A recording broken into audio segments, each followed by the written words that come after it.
There are stories that are not recorded in official histories. They exist in the margins, in the brittle pages of a country doctor's diary, in the frantic correspondence of a parish priest, or in the hushed, generational folklore of a town that wishes to forget. This is one of those stories. It concerns a boy, a family, and an affliction that challenges our understanding of disease, faith, and the very nature of what it means to be human. Our story begins in 1907 in the isolated hollow of Providence Creek, West Virginia, at the turn of the 20th century. Providence Creek was less a town and more a loose constellation of homesteads, bound by a single dirt road and a shared, stoic faith. The modern world was a distant rumor here, carried on the occasional newspaper that found its way over the mountains. Life was dictated by the seasons, the scripture, and the unforgiving Appalachian soil. It was here that the Blackwood family lived. Thomas, a man as hard and quiet as the rock he farmed. His wife Sarah, a woman of deep and abiding piety, and their only son, Elias. Elias Blackwood was, by all accounts, an unremarkable boy, save for a quiet intelligence that set him apart. He was not prone to the boisterous games of other children. He preferred the solitude of the woods that pressed in on all sides of their property, collecting stones, watching the insects, and drawing. In a small notebook he always carried, the town physician, Dr. Alistair Finch, noted in his personal journal dated April 1907 that Elias possessed a remarkable and precocious mind, capable of memorizing long passages of scripture after a single reading. It was on a Tuesday in late October of that same year that the unremarkable life of Elias Blackwood came to an end. He had been out in the woods, as he often was, and failed to return for supper. A search was mounted. For hours, his father and a few neighbors swept through the darkening forest, their lanterns cutting feeble paths through the ancient trees. They found him just before midnight, not lost, not injured, but standing stock still in a small, unnatural clearing. He was staring at a massive, gnarled oak tree, its branches so twisted they seemed to defy the laws of nature. Thomas Blackwood would later tell Reverend Michael, the town's priest, that the air in the clearing was cold as a tomb and carried the scent of ozone, like the air after a lightning strike, though the sky was clear. The crickets and frogs, so loud just a few yards away, were utterly silent in that space. Elias was unresponsive. He did not seem to hear his father's calls. He simply stood, staring. When Thomas finally took him by the shoulders to shake him, Elias turned his head slowly, and in the wavering lantern light, his eyes were wide and vacant. He allowed himself to be led home without a word, his small hand limp and cold in his father's grasp. Dr. Finch was summoned the next morning. His journal provides the first clinical account of the change. He writes, ***, patient exhibits signs of profound shock. Pupils are dilated but responsive to light. No signs of physical trauma. He remains almost entirely mute, responding to questions with only a slow blink. When pressed to recount the events of the previous evening, he whispered only a few fragmented phrases. The crooked tree, the ground was humming, and most curiously, a door that wasn't a door. I have diagnosed a severe nervous affliction, likely brought on by becoming lost and frightened. I have prescribed rest and quiet. But Elias did not recover. The silence that had befallen him in the woods took root in their home. He would sit for hours in a chair by the window, not looking out, but staring at the patterns in the wood grain of the floor. His mother Sarah tried to comfort him with prayer, reading from the Psalms. But the boy who could once recite entire chapters now seemed not to even recognize the words. The first truly inexplicable sign appeared a week later. Sarah found Elias in his room, his little notebook open. But he wasn't drawing trees or animals anymore. Reverend Michael, in a letter to the diocese, described the drawings with a palpable sense of disturbance. ***, they are not the doodles of a child. They are patterns, systems. There is a terrifying intellect behind the lines. They possess a geometry that feels profaned. When I asked the boy what they were, he looked at me, truly looked at me, for the first time in a week, and said with a voice devoid of any childish inflection, the shape of the hum. This was only the beginning. The shock, the nervous affliction, the quiet grief of the Blackwood family, it was all a prelude. They believed they were dealing with a sickness of the mind, a trauma that had stolen their son's spirit. The truth, as it would slowly and terribly reveal itself, was far worse. Something had not been taken from Elias Blackwood in the woods that night. Something had been given. Elias Blackwood continued to change. The silence that had initially enveloped him morphed into a profound attachment. He rarely ate, yet his gaunt frame seemed to gain a disturbing, wiry strength. Dr. Finch noted in his journal that Elias's pupils, while still responsive, had begun to exhibit a peculiar shimmering quality, like an oil slick on water, particularly in dim light. He described a chilling incident where Elias, without warning, articulated a complex astronomical calculation regarding the orbital period of a newly discovered comet, a calculation far beyond the boy's known education. Finch, a man of science, attributed it to a fever-induced delirium, though his handwriting betrayed a tremor he rarely exhibited. The geometric drawings intensified. Elias began to scratch these impossible patterns into the walls of his room, the wooden floorboards, even the dirt outside the house. They were not merely drawings. They were intricate, three-dimensional designs that seemed to shift and undulate, when viewed from different angles, hinting at deeper, unseen structures. Sarah Blackwood, devout to her core, saw these as signs of demonic influence, a perversion of God's perfect order. She began to pray constantly, her voice a thin, reedy whisper echoing through the silent farmhouse. Thomas, stoic and practical, tried to fill them with plaster, only to find them reappearing the next day, sometimes etched deeper, more insistent. Then came the sounds. A low, resonant hum, barely audible at first, seemed to emanate from Elias. It was not a vocal sound, but a vibration, a deep thrumming that Sarah described as feeling in her very bones. It was often accompanied by a faint, almost imperceptible scent of ozone, the same smell Thomas had noted in the woods. The family's dog, a loyal hound named Old Blue, began to whine incessantly, his hackles raised, always oriented towards Elias, eventually refusing to enter the house at all, preferring to shiver by the barn. The physical changes became more pronounced. Elias's skin took on an unnerving pallor, almost translucent, revealing the faint tracery of blue veins beneath. His hair, once dark, seemed to lighten subtly, acquiring an almost silvery sheen.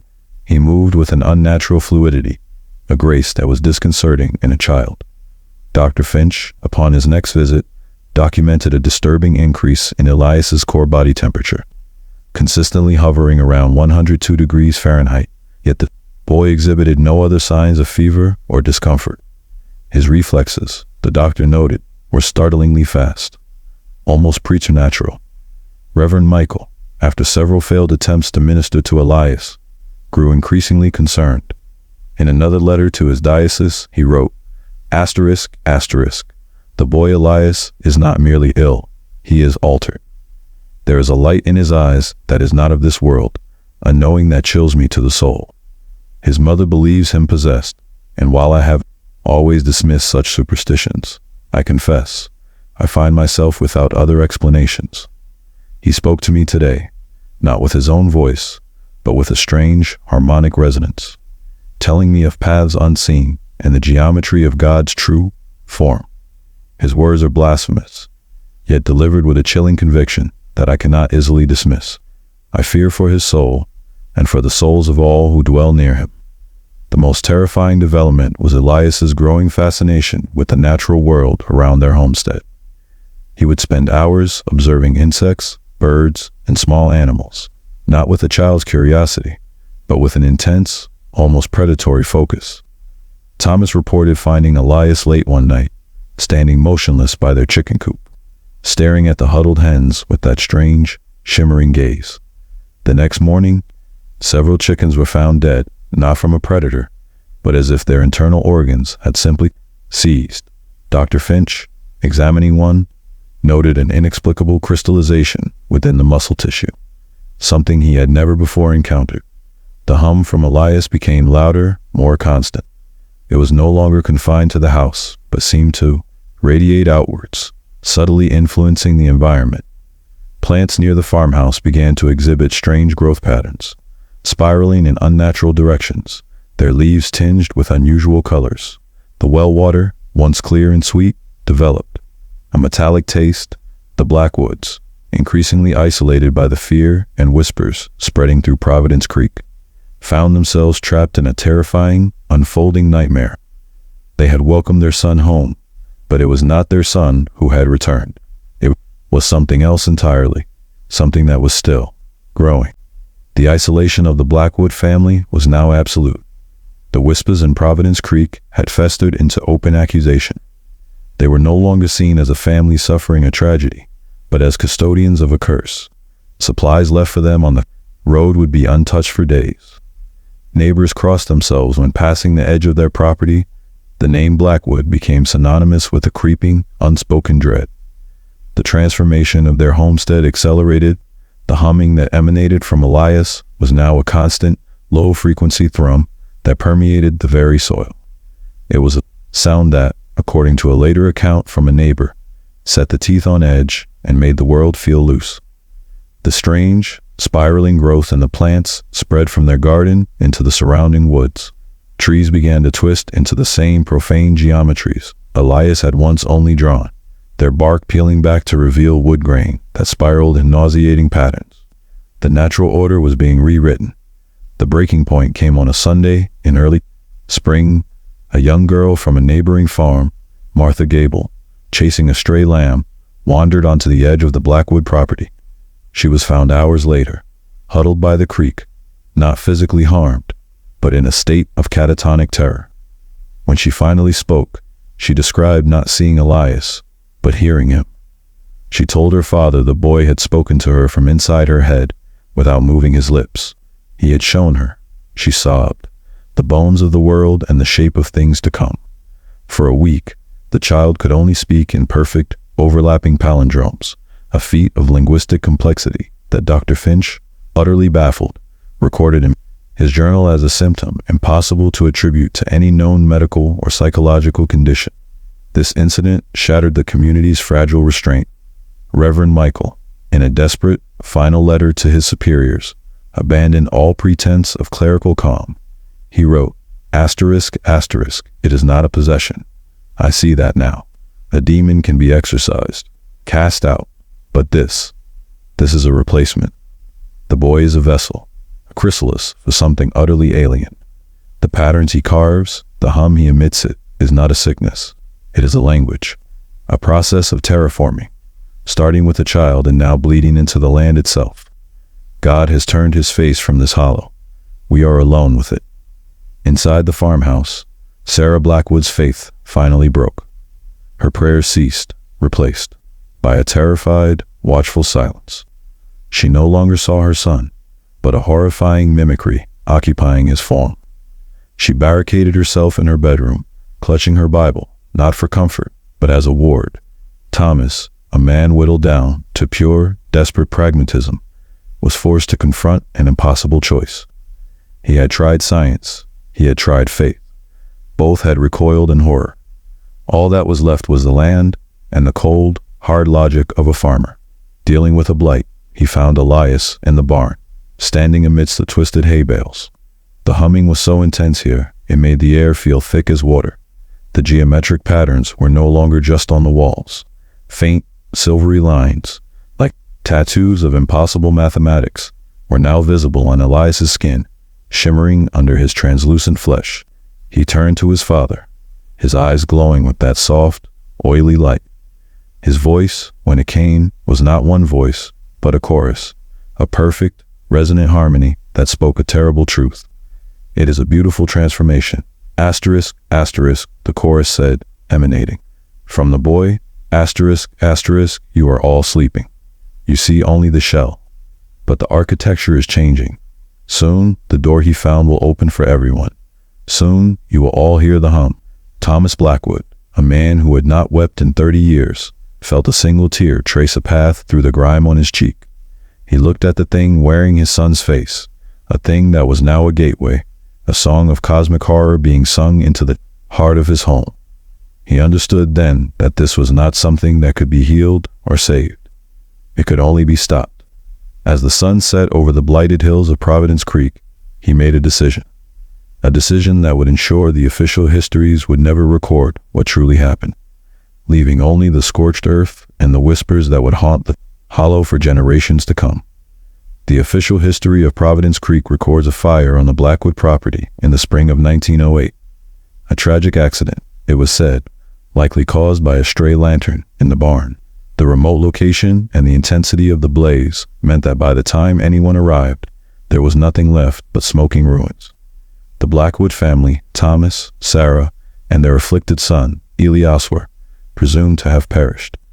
The case was closed, but the truth, as documented in the terrified private writings of the only two men who suspected the reality, was far more horrific. Dr. Finch was the first to arrive the next morning. In a final, nearly illegible entry in his journal, he describes a scene that defied explanation. Asterisk, asterisk, the heat of the inferno was unnatural. He wrote, asterisk, asterisk, it has vitrified the soil in the foundation center, creating a disk of black, glassy earth. But stranger still are the burn patterns on the surrounding trees. They are not random scorch marks. They are geometric. The same impossible, profane symbols the boy once drew are now etched permanently into the forest itself. Thomas did not just burn his home. He performed a surgery on the landscape. Reverend Michael arrived shortly after. His final letter to the diocese was never sent. It was found years later, tucked into his personal Bible. It reads less like a report and more like a confession. Asterisk, asterisk, Thomas Blackwood made a sacrifice. He immolated his son, his wife, his home, his entire world to cauterize a wound I did not have the strength to even look at. As the flames rose, I swear I did not hear screams. I heard a single, high-pitched harmonic note, a sound of something vast and ancient being torn away. Was it a cry of pain or of frustration? God, forgive me. I believe Thomas saved us, and God forgive him, for he has committed an act that has no name in Scripture. The Blackwood farm was left to ruin. No one dared claim the land. It became a scar on the hollow, a place children were forbidden to go. For years, nothing grew on the vitrified soil where the house once stood. The land was not just barren. It felt sterile, silent. The birds did not sing in the scorched, geometrically patterned trees. The oppressive hum was gone, but it had been replaced by an equally unnerving emptiness. But stories persist. Even today, over a century later, locals of that remote region will tell you the place is wrong. They say that on the coldest winter mornings, frost doesn't settle evenly on the Blackwood land. It forms faint, crystalline patterns on the ground, tracing the lines of a structure that is no longer there. Some who have dared to walk the property at night speak of a faint, residual warmth emanating from the glassy earth and a low frequency vibration that you feel more in your bones than you hear with your ears. The official record is a simple, clean tragedy, but the land remembers the humming. The trees bear the scars of a geometry not of this world. It leaves us with a question that echoes from that hollow, a question that history cannot answer. When faced with a change so fundamental, it threatens to overwrite reality itself. What is the right choice? To stand by and witness the birth of something new and terrifying, or to become a monster to destroy it? What would you have done in Thomas Blackwood's place? The story of Elias Blackwood is a single, chilling data point, a private, familial horror that was cauterized before it could spread. For years, I believed it to be a singular anomaly, a terrifying fluke in the fabric of history. But the questions it raised about transformation, about patterns, about a world hidden beneath our own compelled me to keep searching. I scoured obscure historical medical journals, diocesan archives, and forgotten psychiatric papers. And in the dusty records of a collapsed psychiatric institution in northern France, I found another point on the map, a point that suggested Elias was not an end, but perhaps a precursor. This is the story of the Greystone Asylum, and a horror that was not contained. Our focus shifts from the isolated woods of Appalachia to the rolling hills of Alsace, France, in the year 1895. Here stood the Greystone Asylum for mental affliction. Far from the Gothic cliché of chains and screams, Greystone was founded on principles of progress and compassion. Its director, Dr. Jean-Luc Bastin, was a visionary in the field, a man who believed that the mind, like a muscle, could be healed through structured, peaceful therapies. His institution was known for its sunlit rooms, its manicured gardens, and its pioneering approach to patient care. For its first decade, Greystone was a beacon of hope. Then, in 1895, something changed. Official records, then as they are, show a sudden and dramatic spike in the mortality rate. Over the next 5 years, 158 patients would die within Greystone's walls. The official causes of death were listed as common ailments of the time: consumption, cardiac arrest, influenza. But private correspondence from the staff tells a different story. A story not of disease, but of a terrifying, methodical process. It began with what Dr. Bastin called his harmonic resonance therapy. In his personal journals, he theorized that madness was not a chemical imbalance, but a dissonance of the soul, a chaotic mental state he believed could be realigned, tuned to a state of perfect, logical clarity.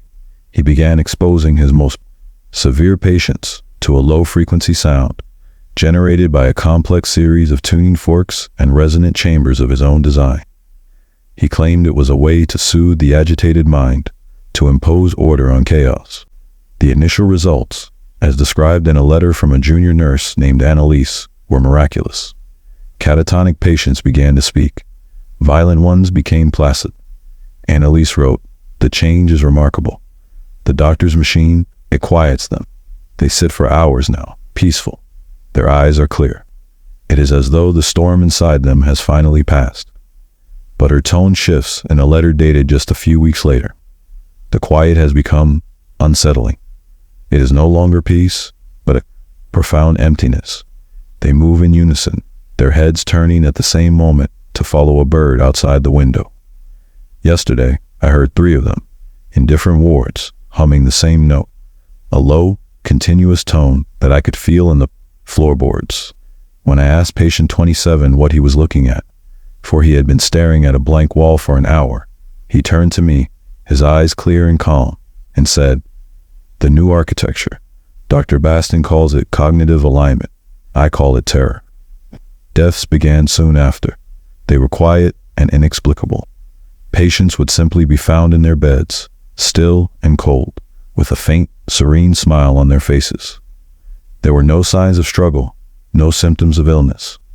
It was as if their body had simply been vacated, and with each death, the other patients in the harmonic therapy program seemed to grow more distant, more synchronized, their communal humming deepening in pitch. The horror of Greystone was not one of violence, but of erasure. Dr. Bastin, in his pursuit of a cure for the chaos of the human mind, had stumbled upon something else. He wasn't curing his patients, he was hollowing them out, turning them into silent, empty vessels for a new kind of consciousness. The question is no longer what happened to the 158 victims. The question is, what moved in after they were gone? Dr. Bastin's journals from this period are a chilling chronicle of a man witnessing a miracle of his own making, blind to the horror he was unleashing. He stopped referring to his patients by name, instead using numerical designations as if they were components in his great machine. He wrote, "The dissonance is gone. I have brought them into harmony. They are no longer fractured selves, but a unified consciousness, a single, perfect instrument. Patient 42 and patient 87 have ceased biological functions today. I do not see this as death, but as a shedding of the flesh. Their resonance has simply rejoined the chorus. The symphony grows purer." This chorus began to manifest in ways that drove the remaining staff to the edge of sanity. The harmonized patients, the aligned, as Bastin called them, would spend their days in the asylum's gardens, but they didn't tend to the flowers. Instead, they would arrange themselves into silent, living sculptures. For hours, they would stand or lie in precise geometric formations, creating vast, complex patterns that echoed the profane architecture Elias Blackwood had once scratched into his bedroom walls. They were not just shapes, They were equations made of flesh, held with perfect, unwavering stillness. The nurse, Annalise, describes a scene in a frantic, ink-blotched letter to her. "Sister, they don't speak, they don't eat, they just form the patterns." Dr. Baston encourages it. He walks among them like a conductor, a serene smile on his face. He says they are praying in the true language, but the geometry, dear sister, it hurts to look at. It feels wrong, like staring into an abyss. The other day, I saw a flock of birds flying over the garden suddenly divert their path, swerving violently as if they had hit a glass wall where the patient stood. The phenomenon began to leak. The low hum, once confined to the therapy rooms, now seemed to be embedded in the very stone of the asylum. Staff members who were not part of Bastion's program complained of persistent headaches, of hearing faint musical notes in their sleep. They found themselves tracing complex spirals on dusty windowsills, with no memory of doing so. Annalise wrote of her own terrifying experience. "I awoke last night to find myself humming the note. It was coming from my own throat, but it felt alien. For a moment, I understood the patterns in the garden. I saw the beauty in their terrible logic. The thought was not my own, and it terrified me more than any scream I have ever heard in these halls." The final stage of the Greystone horror was not initiated by Dr. Bastion's machine, but by the Align themselves. It proved the resonance was now self-sustaining and infectious. The asylum's chief orderly, a man named Emile, was a staunch opponent of Bastion's methods. He attempted to physically disrupt one of the formations in the garden to shake the patients from their trance. According to Annalise's final desperate letter, Emile approached patient 12, a woman who had been catatonic for a decade. As he reached for her, all 50 of the aligned in the garden turned their heads in perfect synchrony. They did not move from their positions. They simply looked at him, and they began to hum, their collective note rising in pitch and intensity. Annelise watched from a window, paralyzed. Emile froze, she wrote. He didn't scream. A look of profound confusion crossed his face. He dropped to his knees, his hands clamped over his ears. The humming intensified, and I could feel the glass in the window pane vibrating. He began to tremble. And then, with a terrible, unnatural fluidity, he rose to his feet. His movements were no longer his own. He walked stiffly at first, and then with a serene grace, and took his designated place within the pattern. He became part of the design. Baston, watching from his office window, simply nodded, as if observing a successful experiment. That night, Annalise fled Greystone Asylum, taking with her nothing but the clothes on her back and the letters that now serve as our only witness account. She understood that Greystone was no longer a hospital. It was a hive, a nest. The 158 deaths were not an epidemic. They were a clearing of space. Dr. Baston had not cured madness. He had opened the door, and through it, had walked a silent, geometric consciousness that was now learning to replicate. The asylum was lost. The only question was how long its stone walls could contain the symphony. Greystone's fate is a cryptic footnote in medical history. The official account, a catastrophic boiler explosion in the winter of 1900. The fire swept through the old stone building, consuming patient records and structural evidence alike. All live staff and patients were presumed lost. Parisian newspapers of the era reported little. The region's authorities, eager to protect their reputation, suppressed further inquiry. Only a handful of desperate correspondences survived, smuggled out by terrified hands.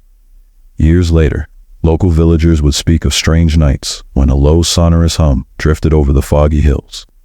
Livestock became restless, crops twisted unpredictably.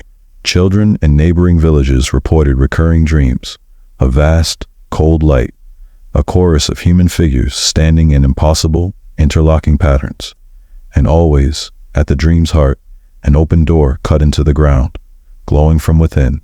Priests blessed the fields and the stones, but the dreams persisted, handed down and forgotten and reborn in the next generation. Of the survivors, there are no names on record, only speculation. Some said Greystone's grounds remained barren. For decades, no birds landed on its ruined walls. Travelers who wandered too close to the blackened cellars reported vertigo, nosebleeds, even fleeting episodes of strange, crystalline visions, as if the air itself vibrated with a hidden frequency, an echo that could not die. A single unsigned letter surfaced in a medical archive in Strasbourg in the late 1930s. The penmanship was cracked and frantic. It contained only one line: "The harmony endures. The door cannot be closed by those who have seen its pattern." To this day, the exact nature of what occurred at Greystone Asylum is lost to official memory, preserved only in unease and fragment. Modern psychiatric texts do not mention it. Regional histories omit its existence. Yet the land remembers. Sometimes, when the morning fog is thick over Alsace, those who pass close to the ruins swear they feel a subtle, pulsing warmth beneath their feet, a vibration, just at the edge of hearing, as if the earth itself were singing a single, ceaseless note. They say that every 5 years, on the anniversary of the fire, the frost patterns on the stones echo the forbidden geometries, once traced by the patients in the gardens, and every generation or so, a child disappears from a neighboring village, only to return days later, changed, quiet, preternaturally calm, eyes gleaming in the dark. Have you, perhaps, heard a story like this of a place touched by a melody that was not meant for human minds? Would you have entered the gardens of Greystone, humming the tune, simply to see the pattern for yourself? Or, knowing what you know, would you turn away from the door and hope, desperately, that it is never opened again? The legacy of Greystone and the chilling account of Elias Blackwood haunted my research. I began to see patterns where before I saw only isolated incidents. The hum, the geometries, the unsettling calm that preceded irreversible transformation. These were not disparate events, but echoes across time and distance. My quest led me further into the obscure. 2 cases where the line between natural phenomena and something far older, far more alien, blurred completely.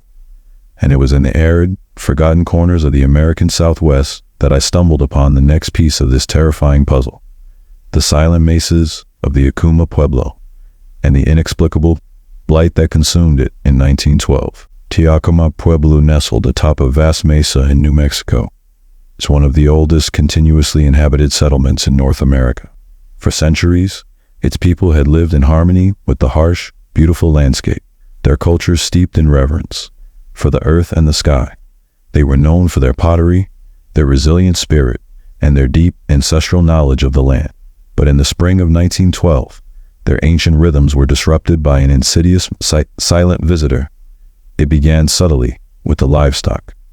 The sheep and goats, vital to the Pueblo's survival, grew lethargic. They stopped grazing, standing motionless. For hours, their eyes glazed over. There were no signs of disease, no visible injuries. They simply faded. Their bodies, when they finally succumbed, were strangely desiccated, as if life had been drawn out of them like water from a sponge. The Pueblo elders, wise in the ways of nature, had never seen anything like it. They performed ancient ceremonies, offered prayers, but the silence and the wasting continued. Then it spread to the crops. The corn, the beans, the squash staples of their diet withered on the stalk, their leaves curled inward, brittle and colorless.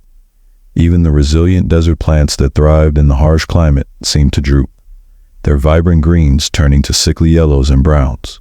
The earth itself seemed to be holding its breath, the usual buzz of insects and chirping of birds replaced by an unnatural stillness. The wind, which usually sang through the canyons, now carried only a dry, empty whisper.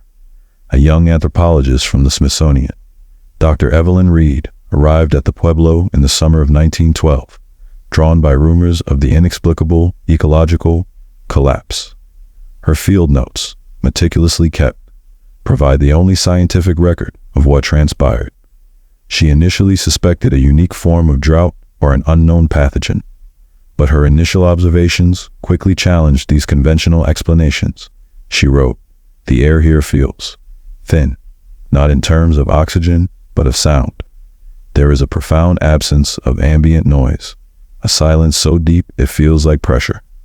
The animals are not just sick, they are listless, almost sedated. Their fur feels oddly brittle, devoid of its natural oils. Her instruments, the finest the Smithsonian could provide, offered no answers. She tested the water from their ancient cisterns, the soil from the withered cornfields.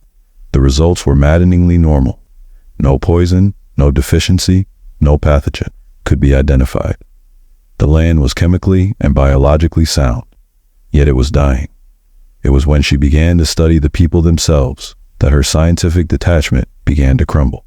The Yakima, a vibrant and vocal community, had fallen quiet. The silence of the landscape had seeped into their homes, into their very being, but it was not a sad silence. It was one of intense, shared focus. This focus found its expression in their pottery. The Yakima potters, famed for their traditional bold motifs passed down through generations, began to create new designs. The ancient patterns representing rain, lightning, and life were gone. Instead, their hands, moving with an unnerving and synchronized precision, began to craft infinitely complex fractal patterns, spirals that seemed to recede into impossible depths, and crystalline latticework, so fine it seemed to defy the physical limitations of clay. They worked without speaking, their eyes fixed, their movements economical and rhythmic. They were not creating art. They were transcribing. Dr. Reed captured her growing dread in a letter to a colleague, a letter that was later dismissed as the ravings of a woman suffering from sunstroke. "It is the silence," she wrote. "I believe it is a medium, a carrier wave. The people are not sick. They are listening. The patterns they are crafting on the pottery are a direct translation of the quiet. They are drawing the shape of the silence, and it is a shape of terrifying, alien complexity. Their culture is not dying. It is being overwritten by a new, silent mandate." She realized then that the blight was not an affliction, but a preparatory stage. It was clearing the canvas. The silence was not an absence of sound, but the presence of a new signal, one that human ears could not hear, but the human mind, given enough exposure, could begin to perceive. Dr. Evelyn Reed, a woman of empirical fact and rational thought, found herself trapped in a waking dream where the absence of sound was becoming a voice, and an entire people were leaning in to hear what it had to say. Dr. Reed's intellectual crisis deepened when the silence began to have a physical effect on her. After weeks spent at the Pueblo, she documented in her journal the onset of auditory paresthesia, phantom sensation. She described it not as a ringing in her ears, but as a carving out of sound, a feeling that the silence was so profound it was developing its own texture and shape within her hearing. She found herself waking in the night, her own hands tracing the complex, silent patterns on her bed sheets, with no memory of the impulse to do so. The transformation of the Yakima people entered its final, terrifying stage.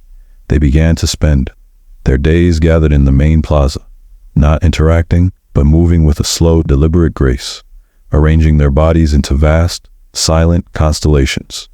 They were mirroring the living geometry of Greystone, but without the hum. Theirs was a silent symphony. Their skin, already dry from the blight, took on a smooth, ceramic-like sheen, their features becoming as serene and impassive as the faces. On ancient pottery, they were becoming living artifacts. The epicenter of the phenomenon, Dr. Reed deduced, was the oldest and most sacred kiva at the heart of the Pueblo. No outsider had ever been permitted to enter, but now no one guarded it. The entrance was just an open, dark maw in the earth, emanating a silence so absolute it felt like a physical force, driven by a combination of scientific desperation and primal fear. She descended. Her field notes from that point forward dissolved from scientific observation into a frantic, barely coherent testament. She wrote, "The air is cold, solid. The silence is not an absence. It is a presence, a pressure on the walls, not paint. The patterns are carved into the adobe itself, glowing with a faint, silvery light, like moonlight on clay. They shift, they move." In the center of the circular chamber, she found the Pueblo's elders. They were not dead. They were arranged in a perfect, interlocking spiral, their bodies hardened into a state resembling terracotta, their skin covered in the same luminous, shifting geometric patterns as the walls. Their eyes were open, fixed on a point in the center of the room that seemed to absorb all light and sound. They were the source. The antenna, perfectly tuned to the silent signal. As Dr. Reed stood there, the silence pressed in. It unraveled her thoughts. For one horrifying, seductive moment, she understood. She saw the patterns not as chaos, but as a sublime, perfect order. She saw the universe not as a cacophony of life, but as a single, silent, crystalline equation. The impulse to join them, to take her place in the silent pattern, was overwhelming. She felt her own skin begin to tighten, a ceramic dryness creeping up her arms. It was the memory of a sound of steam whistle from a distant train she'd heard. On her journey there that broke the spell. The sudden recollection of chaotic, imperfect, human noise shattered the silent logic. She scrambled out of the kiva, gasping for air that felt thin and meaningless. She fled the Yakima Pueblo that day, not looking back. Her final report to the Smithsonian was officially logged as a breakdown resulting from extreme environmental and psychological stress. The official explanation for the abandonment of the Yakima Pueblo became a footnote in anthropological texts, a case of mass hysteria triggered by an unusually severe drought, forcing the inhabitants to disperse. But Dr. Reed knew the truth. They hadn't left. They had simply completed their work. The silent mesas of Yakima are now a tourist destination, a beautiful, empty relic of a lost time. But some say if you stand in the plaza at dusk, when the wind dies down completely, you can still feel it. A pressure in the ears, a silence so total it has weight. The pottery taken from the Pueblo now sits in museums around the world, beautiful.